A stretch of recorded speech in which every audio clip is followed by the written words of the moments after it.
Tired of doing the same thing day after day? Seeing the same people talk about the same things? Hearing politicians promise the same BS? Don't let anybody tell you that it's corporations and businesses that create jobs. My change in party will enable me to be re-elected. Too many OBGYNs aren't able to practice their love with women all across this country. Well, you don't have to anymore. Welcome to the Borderless Podcast, your guide to traveling, investing, and living beyond borders, where we talk about living the life that you want to live, where you want to live it. From beautiful San Miguel de Allende, smack in the middle of Mexico. With your hosts, Jonathan Lockwood and James Guzman. Welcome to the Borderless Podcast, traveling, investing, and living beyond borders, where we talk about all the things related to living outside your borders. And this is Jonathan Lockwood here with James Guzman. Hey, James. How you doing, John? It was a fun weekend in San Miguel Allende, as normal. Sure was. We went out on Saturday night, went out with some ladies to that VC and Friends. VC and Friends. So two American guys, 4 Mexican women. And, it was absolutely fantastic. Of course, the place was full of women. It sure was. Yeah, it was crazy. They were all, singing along with those Mexican songs. They were having a great time. If you're going to have dancing, you're going to have a lot of women. And here in Mexico, apparently, if you're going to have really dramatic, emotional, group singing, there's going to be a lot of women. They love that here, It seems like. So we had a great time. It was a great weekend, as usual, here in San Miguel de Allende. So our guest today is Andrew Henderson, author, entrepreneur, and founder of Nomad Capitalist. Andrew is a perpetual traveler and international entrepreneur. At Nomad Capitalist, he shares tips and insights from his world travels on how you can find more freedom, grow and protect your assets, and live life on your own terms. He provides daily field reports, weekly syndicated radio shows, helpful products, and live events. As a matter of fact, we're going to talk about one of his live events a little bit later called Passport to Freedom, which is coming up mid-January. Andrew, welcome to the Borderless Podcast. Gentlemen, if you're looking for emotional, you've come to the right place. Well, glad to hear that. We liked your bio, but now we like you even more. It's great to be on the show. Thank you for having me. All right. Fantastic. So, Andrew, I've been reading a lot of your stuff recently. James is very familiar with you, and I'd heard about you. But, man, you have really built something here. Can you give us an idea on your background? Where are you from originally, and what did you do before what you're doing now? This is one question. I get into more scuffles, people asking that question. I'm all over the place. And, this whole kind of location-independent, global traveling, not being settled in one place, it's a much more of a growing concept in the West. Here I'm in Malaysia. I've got a base in Malaysia. And people are always, where are you from? And you do that thing where it's like, if you were, like, you think like, all right, like if I were a Jew who escaped like Nazi Germany, would you go around like telling everybody how you're from Germany afterwards? Like, probably not. Okay, very good. Really work in some country. But to answer your question, I grew up in Ohio. I lived in Arizona. I started businesses. I've been a lifelong business guy, someone who it just kind of came naturally to me. And so I spent several years doing things the wrong way, being very successful and building big businesses. I've built several businesses that I've exited or sold. And unfortunately, for a lot of that time, I was paying a lot of money in taxes. I was working within the regulatory framework of the U.S. I was only selling to Americans. And I've since righted the ship, and I've fixed many of those issues. And we now do business globally. I travel all around the world. And I started Nomad Capitalist to share that with people. And it just took off. And now I think is, as of this month, the #1 most referred website of its kind for offshore strategies. Well, fantastic. Yeah, congratulations on that.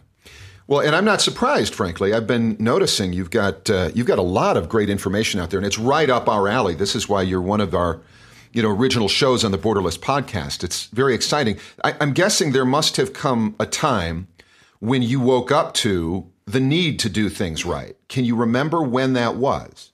Well, I just talked about this recently, actually. Here we are. It was roughly 25 years ago now that the Berlin Wall came down. And the big thing was 25 years ago, well, look at all the freedom and all the Western-style freedom that's going to now infiltrate Eastern Europe and then later, the Balkans and all these different areas that people said, well, look at the impact we're going to have. And really, I think that it hasn't worked out as planned, because what has happened? The minute I started traveling outside of the United States, I realized in my early 20s that everything you get told in your home country is really a lie, and it's really propaganda. They say, oh, well, look at the influence we're having on these countries. Well, the reality is, look what's happened to the United States in the last 25 years. You don't realize this until you get out. Incomes are barely up while the cost of goods is up 3, 4, 5 times. Fuel, food, anything really, right? Right. Less and less wealth. The average American is deeply in debt. Things like university education have become outrageously expensive. People are mired in debt.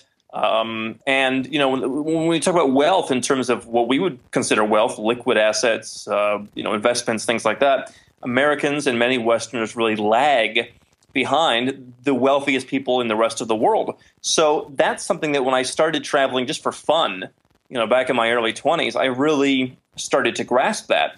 But I've been traveling my entire life. I remember being 9 years old with my family in Portugal, and a guide telling us that some Portugal bigwigs were in the U.S. for healthcare, because he said, our healthcare here sucks. They all go to the U.S. where it's better because there's fewer regulations. So, look at the transition from when I was 9 to when I was 22 years old. And, it's going from, okay, the U.S. is a place where you go where it's respected, to now it's a place where if you go anywhere where I am in Asia, Eastern Europe, et cetera, all those former, quote unquote, third world countries, people are like, yeah, who cares? You're not really as rich as you think you are. And you really discover that the minute you set foot outside of your own borders, as you guys talk about. Yeah, absolutely. And, I wanted to point something out. Also, people use this word, the third world, a lot. And if you actually look at it, that's just the label for the countries that were not aligned with the United States during the Cold War. So it's kind of it's a word that we still use, but actually, I don't know, it doesn't have much of a meaning, does it? Well, things have meanings based on what people assign to those meanings, but you're absolutely right. It kind of goes to show when, U.S. persons go out there and they blast away with this third world thing, they slap that label. It's really no different than racism or sexism, misogyny, anything like that, where we just slap labels on things. So, yeah, when you actually get out to these places, again, I like to consider myself an adventure traveler, but the more you get out there, the more you realize there's really not that much adventure to be had. You go to places that Americans would not want to go, or would be afraid to go. Cambodia, Myanmar, but places in Africa or wherever. Mexico. And you go, right. They're like, Tijuana, what? But, you go to these places and you realize there's really not that much adventure there. It's just a normal place. Maybe there's some potholes in the road. Maybe there's some dust on the side of the street. Maybe people, the street merchants kind of keep their trash in a nice little pile to clean up at the end of the day rather than putting it in a formal trash can. Right. But you realize there's not really that much that's different. And so you start to realize, well, what's third world? Are we just being propagandized to slap these labels on things? Or is it really so bad? And really, it's the former. Mm-hmm. So you've chosen Malaysia to kind of have a home base over there in Asia. I've never been out there. How was it? I think I'm a big fan of Asia. The more time I spend in Asia, obviously you see a few of the fault lines. So I'm actually establishing several different home bases. One in more emerging Europe, one in the Americas, even though I'm not as big into the Americas these days, and one in Asia where there's just so much opportunity. Kuala Lumpur is fantastic. You've got a fantastic airport. You've got numerous airlines that fly anywhere you want to go for next to nothing. I just was supposed to go to Myanmar today, actually, and I just decided not to because I think the round trip flight was like $80. And so I could just afford to say, you know what, I'll go when I have a little bit more time. Obviously, Malaysia is a place that there are areas that are poor. When you get into eastern Malaysia, there's Peninsula Malaysia, which is connected to Southeast Asia on the actual mainland. And then there's on the island of Borneo, the northern part is Malaysia. Some of that area is poorer. But here in Kuala Lumpur, where I am, I mean, you feel like you're in any big city. You've got phenomenal shopping malls. You've got phenomenal restaurants. You've got great diversity with the Chinese, the Malays, the Indians, the Middle Easterners, the British. There's so much going on. And in my opinion, you know, you can fly to Singapore in 45 minutes and pay $10,000 a month for an apartment in the lap of luxury for $2,000, $3,000 a month in rent. You know, not have all the nonsense that comes with being in Singapore. Have a wider place to hang out. You got the jungle. You got so much to do here, and then go throughout the rest of Asia as you please. I think it's kind of the hidden gem. Beautiful. Fantastic. Glad to hear that. Yeah. You know, it's for me, you know, James and I have an age difference. I'm 48 years old. When I began to look at all of the areas of the world where I might want to go, Asia is one that you just have to look at. I think for me personally, if I were younger, if I didn't have a daughter back in the States, you know, I would definitely be going to Asia. That's where it seems like there's a lot of great opportunity. So it's good to hear from you on that. But, you know, all of this stuff that you're talking about, being propagandized, you know, waking up to the reality of your home country and the things that you've absorbed that may or may not be true, mostly not. One of the things that people look to when they think about the idea of living outside of their borders is the necessity of a second passport. And more people talk to us about this. And that's what we wanted to focus on today with you in our conversation, because you deal with so many things, and we'd like to have you back on to talk about some of them. But second passports, can you just share with us what are some good reasons why a person would want a second passport? Well, I mean, when you look at the best way to live freely, you just as you talk about, you have to divorce yourself from the idea of various borders. Now, I like living in Malaysia. I'm never going to be Malaysian. I'm never going to be widely accepted as, hey, he's part of our culture. There are obviously different cultures here, and some of the people whose families have lived here for 4 generations don't feel accepted. You know, the Malaysian Chinese, for instance. But I will never be Malaysian, and I think that's a benefit, because I don't want to have to be completely, you know, go from being a slave in the United States to being a slave here. And yes, I mean, the people here do have some legitimate gripes. So having that second passport gives you the ability to not be a slave in either place. You know, ideally to be from a country that you're not going to live in. For Americans especially, I mean, the restrictions and the capital controls that are in existence now and that are still coming are very draconian when it comes to banking, investing, etc. overseas. So being an American, even if you have a second passport, as long as you are also American, there are a lot of restrictions. So the one thing that I look at second passport is really what I would call citizenship insurance. Not that you just want to have lots of different passports, because there are ways to get multiple passports, but it really is citizenship insurance in the case that one nation that you are a citizen of goes rogue and imposes their will on you. And think about it this way, guys. I was just thinking about this today. We're born on a patch of soil, a piece of dirt. And whichever mafia controls that patch of dirt says, hey, we're stamping our cattle brand on you, whether it's the U.S., Canada, Malaysia, what have you. Everyone wants to know who owns you. And for the rest of your life, that's going to follow you unless you do something to get out of it. Now, think about this. If I go on my adventure travels and I go to Iran, or I go to North Korea, or I go to Cuba, one of these countries that doesn't like the United States, and they say, you know what? We like what you're doing. We're going to make you our citizen. And you're not going to leave. We're going to keep you in, and you're going to be our citizen, and we're going to give you citizenship, and now you have to be subjected to our rules. Well, think of, you know, how illogical that is, right? I mean, what is Iran? What right would they have to give me a citizenship or to force me to follow their rules? But, you know, that's what happens to us from birth. And unless we do something about it, we have to deal with those rules for the rest of our lives. Yeah, no, absolutely. I think that there's several reasons why you might want a second passport, but for sure, or second citizenship. A lot of people probably that are just not familiar with this topic don't understand that when you have a second passport, what we're talking about is a second citizenship. When you get citizenship, you also have the ability to get a passport. And I think a lot of people have misconceptions about getting a second passport. They might think that, I think a lot of people think it's illegal for a United States citizen to have a second passport, but a lot of people have them. a lot of people do have them, and there are some pretty easy ways to do it. I've got a friend who is in the process right now of getting citizenship for himself and his entire family in Italy, because he goes back and he's 2 or 3 generations back. His ancestors were Italian. Now he's following my citizenship insurance philosophy. He wants his kids to have different opportunities. He realizes that the United States is in decline. Not to say that Italy is is the next big place, Right. but at least he's giving them another opportunity. Now, he's not going to renounce his U.S. citizenship. He's not going to leave the United States, but it's a nice place for him to start. And so there are easy ways to do that. And, in his case, if you're Irish, Italian, Greek, Polish, Serbian, whatever the case may be, Latvian, you can get these second passports.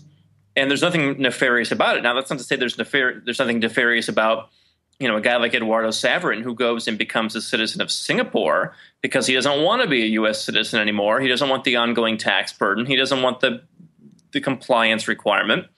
That's not nefarious either. But there are different ways you can go about it, is the point. Yeah, isn't that funny? For instance, Saverin, his that example. I can't remember exactly how much he saved. Do you know? I remember I saw it in an article one time, but it was some huge amount of money that he saved by renouncing. Well, and keep in mind, look, once these countries have their tentacles into you, the United States in particular, it's not like you can just renounce and suddenly, Right. everything is forgiven. He paid hundreds of millions of dollars. Yeah. Based on, what he had done. And the guy was Brazilian, and he lived. Yeah, he was Brazilian, right? And then he lived in Singapore, I believe. Right, and so now he lives in Singapore. He's I guess a citizen. Well, I don't know if he's a Singaporean citizen. No, he's not. I think he's still a Brazilian citizen. But whatever he's a citizen of, he's not a United States citizen, and he's setting himself for a lot of benefits in the future. And so this is something that people have to get out of the mindset that, that sounds unpatriotic. What is so unpatriotic about saying, I have talents, I have abilities, I don't want to pay this mafia a cut of my talents or abilities? It is the same thing as, some guys with crowbars coming into your store, lighting a match and saying, if you don't give us 30% of the till, then, we're going to drop this match on the floor with some acetone and things are going to go boom. What is the difference? If there's, somewhere else that you can go and open up a store that is mafia free, or the mafia only comes in with a feather duster, wouldn't you rather live there? And only when it comes to countries are we taught that you have to be patriotic and you just have to pay wherever you live and whatever cockamamie schemes that government comes up with, you have to abide by. Divorcing yourself from that notion gives you freedom. Yes, I think you're putting your finger on one of the primary types of propaganda out there, this concept of nationalism or patriotism. It just hangs with us, and we find so many people who are of like mind, but who can't shed that. It is a religious concept that is within them.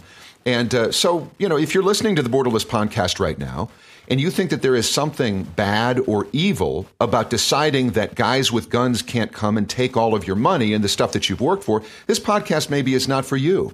But if you have come to see things differently, well, we want to talk to you about that as it relates to second passports, because as Andrew Henderson says, it gives you a lot of other options and might act as a kind of citizenship insurance and might help you save a lot of money, the money that you've worked for, not money you've stolen, not money that that you're wanting to expropriate from someone else, but the money that you've earned yourself. And so some of the ways that you can get a second passport. Let's talk about the most expensive ways. You can buy your way into a country, correct? Right. So you can go and you can make an investment in a country. And again, nothing wrong with that. There are countries that have said, hey, we need the money, or we'd like the money, and we want to attract high-quality people who have that level of money, whether they want to live here or not, whether it's Caribbean countries, a couple of them. Now there are a few countries in Europe that are getting into the act. And, of course, if you're a guy like Eduardo Saverin, there are a lot of countries where I'm sure the president would be happy to get involved and grant you an exception and grant U.S. citizenship if you invested enough money, or you could get them an Olympic gold medal or whatever the case may be. For the average person, $200,000 up to several $1 million, you can get yourself into the published programs. It's by the book. Everything's official. And you can get yourself a citizenship. Obviously, you want to be careful that you're becoming a citizen of a good country, one that potentially doesn't tax all of your money no matter where you live. Most of them don't. But that's a great way to get started. On the way down, I mentioned talking to my friend about getting Italian citizenship. If you have European ancestry, I mentioned, half a dozen, 7 or 8 countries that will offer citizenship to those who have ancestry going back 1, 2, or even 3 generations. Whether it's Latvia, Lithuania, Ireland is probably one of the easiest ones if you have Irish grandparents.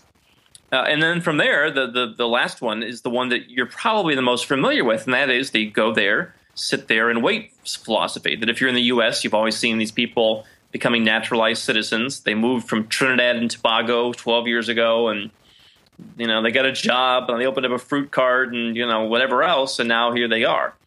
You can do the same thing in plenty of other countries. It just depends on how long you're willing to wait. Gotcha. Okay. And also, I wanted to add a couple things in there. One of the other policy that they're just enacting, I'm not sure if it's in place now or not, but I know Spain was talking about allowing anybody with that were part of this Sephardic Jews that had to leave Spain, I think 250 years ago or something like that. You get instant citizenship to Spain if you can track your ancestry back. Obviously, a lot of these programs come and go. I mean, again, the Lithuanian program, for example, or the Latvian program, either you're required to, or it's a lot easier if you had an ancestor who fled during, for example, occupation, that kind of thing. A lot of these people, they either introduce programs for a short period of time and then they pull it back, or they're constantly changing the rules.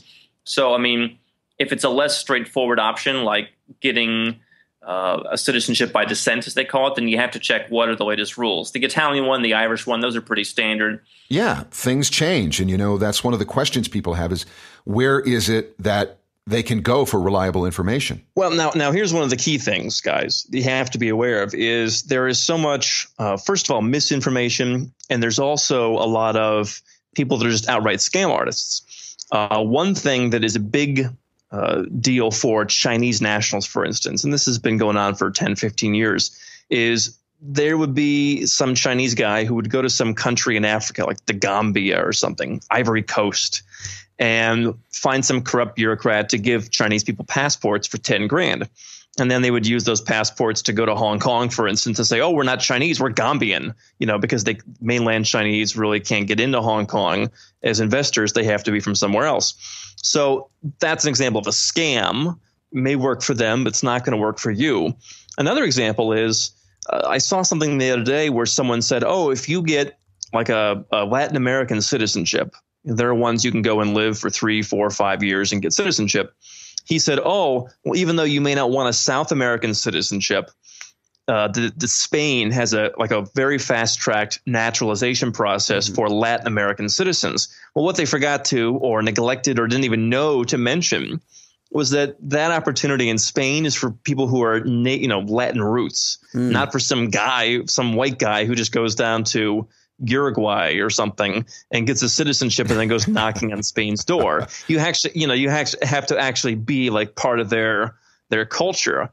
So, I mean, there's a lot of misinformation. There's a lot of guys who want to sell you, passports from these countries where it's just, hey, we negotiated some deal with some guy. That's not what you want. You want to do things the right way. You guys talk about this on your podcast. This is about doing things the right way, because you're going to end up in a lot of hot water if you do things the wrong way. Okay. So in just a minute, what we've been talking about are some of the ways, maybe some of the more expensive ways, or some of the ways you sort of can luck into, getting a second passport or second citizenship. In a moment, we're going to talk about some of the ways that maybe more people are wondering about today. But we're going to take a moment here just to mention one of our sponsors. Today's Borderless podcast is brought to you by the Condescending Group, your online leader in promoting moral superiority. Would you like to be more productive? Would you like to feel better about making some kind of difference? Well, the Condescending Group answers, forget about all that. There are so many articles, blog posts, and YouTube videos on their site. specifically designed to allay any inadequacies you may be experiencing. Just an example, there are highly emotion-based causes you can support, becoming active in and criticize others over. There are effective strategies, including meditations and yoga poses for quieting the voice in your head that keeps you feeling insufficient. Alternate strategies for the non-productive, they've got them all at thecondescendinggroup.com. The Condescending Group, they care more than you. So we're back with Andrew Henderson. Andrew Henderson is the Hold on one second. Is that SCEND? Yes. You got to put the SC. That's CONDE, SC as in Charlie, EN as in Nancy, ding, group.com. So we're back with Andrew Henderson, who's going right to the Condescending Group website. He is the author, entrepreneur, and founder of Nomad Capitalist. And he covers a lot of area, but we're talking specifically today about second passports.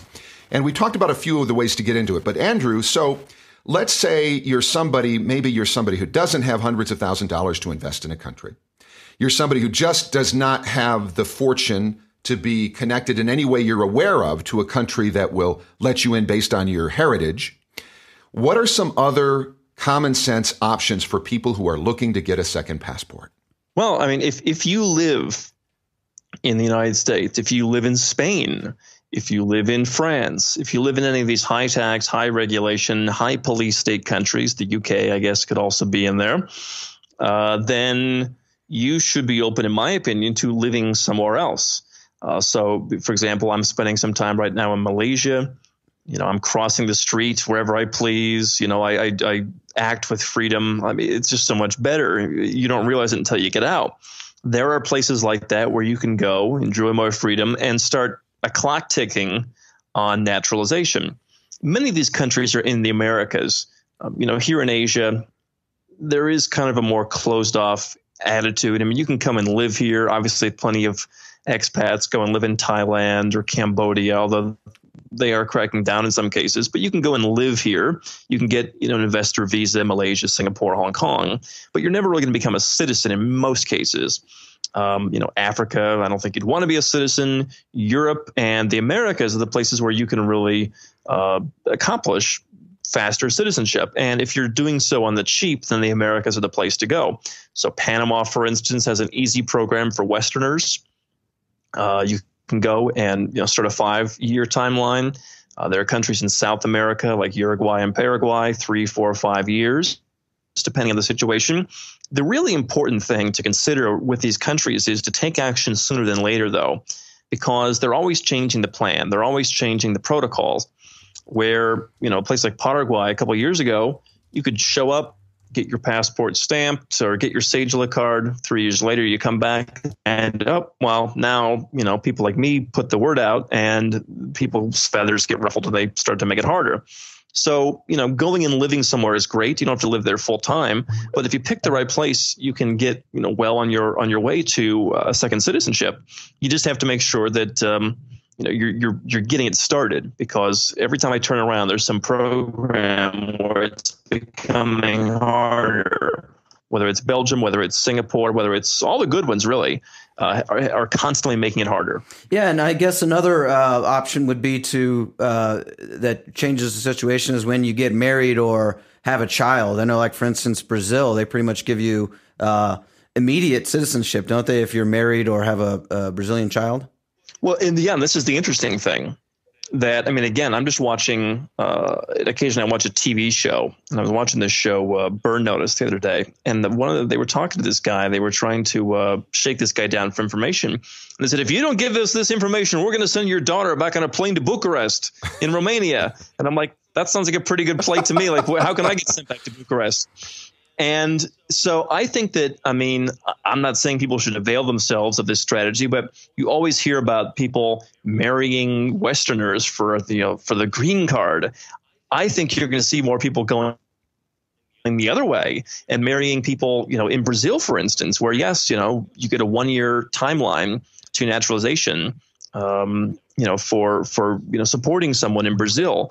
I also think you're going to see more of a trend, and you're already seeing this with people from China, for instance, in what's called birth tourism, where people go out and they find the best place to give birth to their child. So, I mean, imagine, you are one nationality, your spouse is another nationality, and you go and have your child in Brazil or in, Panama or in Mexico or one of these countries where the child gets citizenship based on where they're born. You've heard about people coming to the United States and Canada to do that. But do you really want to burden your child with a United States citizenship or even a Canadian citizenship?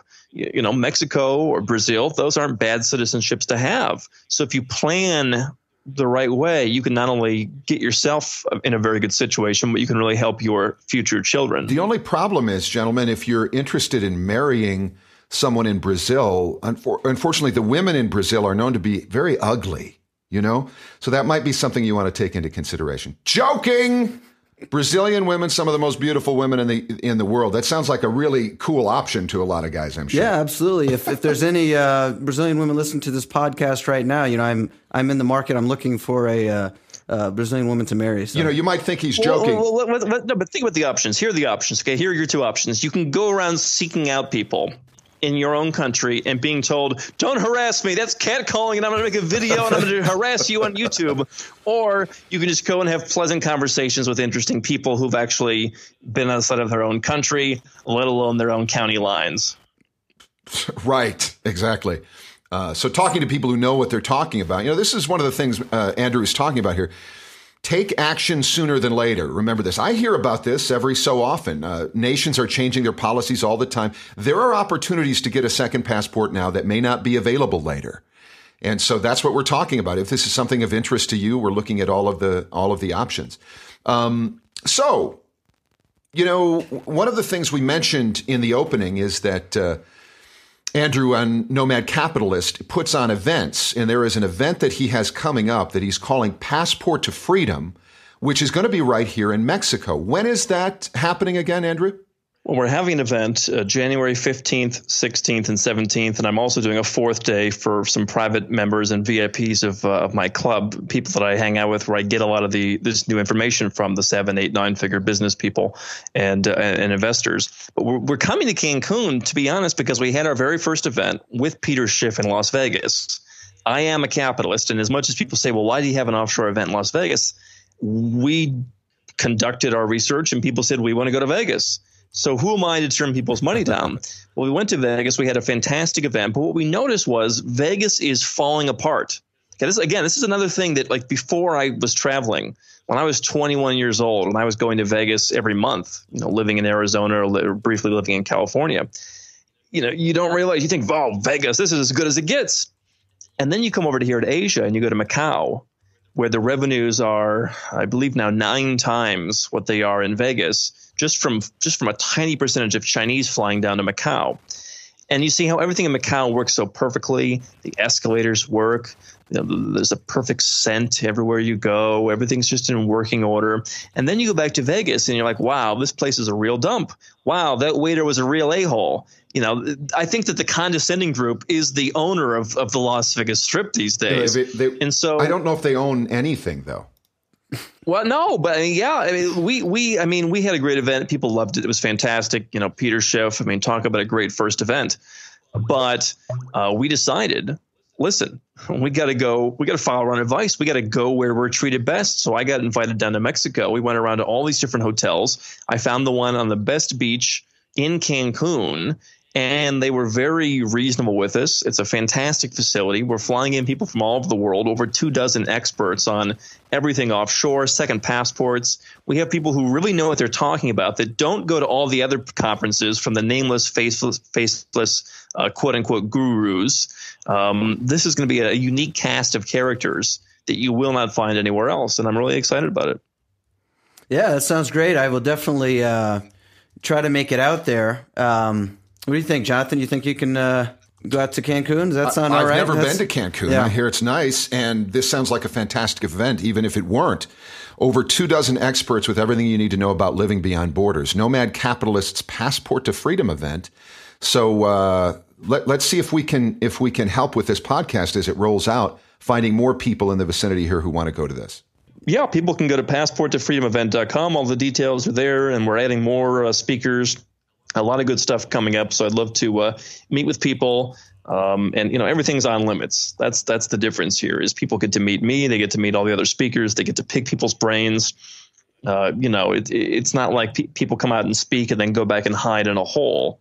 I mean, the guy who charges $50,000 for advice will be there for you to pick his brain over margaritas if that's what you need. I mean, that's why the event is happening, so you can get the advice and get started with this stuff. The more people who live this lifestyle, the better for all of us. Absolutely. All right. Well, that sounds great. Now, Andrew, we like to ask all our guests one question, and that is, if you were speaking to somebody who was thinking about living an international lifestyle, starting their own business, this type of thing, what is the one most important piece of advice that you would give them? I think that the most important piece of advice is you just have to do something. Imperfect action is always better than perfect inaction. So many people I talk to, they do this thing where there's no goal. They say, someday I'm going to take care of that, whether it's someday I'm going to start a business, someday I'm going to live overseas, someday I'm going to quit my job and go and volunteer at an orphanage, someday, whatever it may be. I hear this from 21-year-olds. I hear it from 61-year-olds. First of all, you have to have a goal. Okay, you have to write it down. It has to be specific. Next year, I want to make $1 million. Next year, I want to visit 15 countries in Europe. Next year, I want to, start working on a second passport, or I want to get my Irish citizenship from my grandmother, whatever it may be. Write down your goals and put a timeline so you have to stick to them. But so many people, they say, well, let me get it perfect. It has to be perfect. The clouds have to perfectly align. Everything has to go just my way.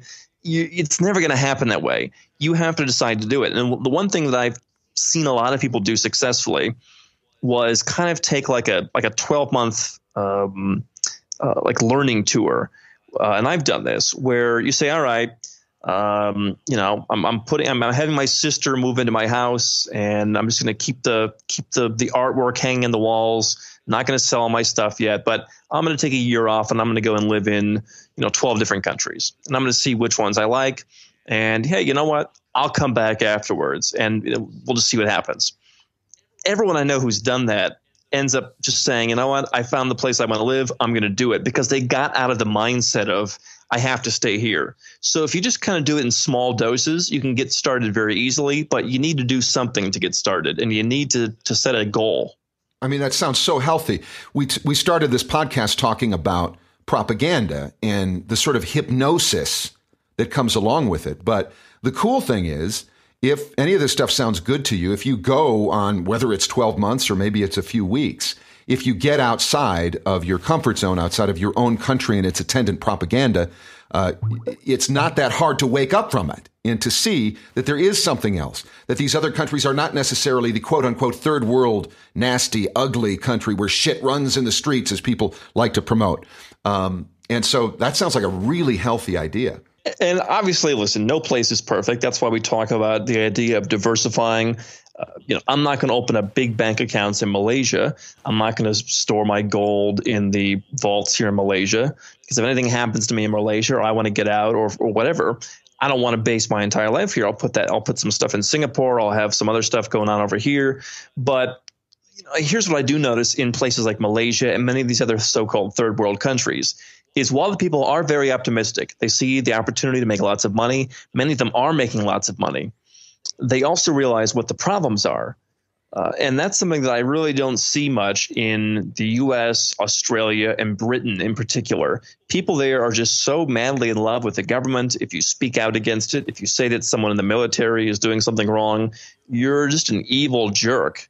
And I think that while no place is perfect, going to a place where people understand the issues is very important. I mean, and that's absolutely true, because you will hear people, at least in the U.S., there are people who are happy to criticize their government. They'll criticize it in 1,000 ways. But the idea of saying that you're going to leave, you no longer believe in it, you no longer believe that it has the right to do the things that it's doing, well, that makes them feel a bit uncomfortable.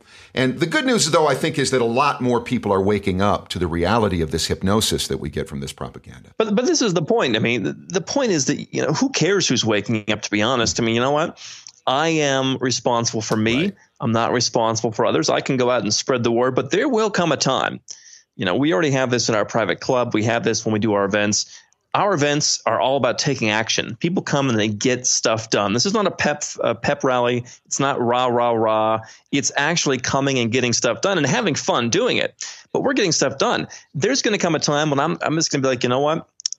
You want to stay there and you want to argue and you just want to think that the Tea Party is going to save you and that Mitch McConnell being swept back into power, that's the magic bullet, that everything's going to be solved. Then that's great. We have a difference of opinion. You're entitled to your opinion. You want to stay and fight. I don't. But ultimately, you're responsible for yourself. You have to do what is best for yourself and not really worry. I mean, if everyone else thinks you're crazy, so be it.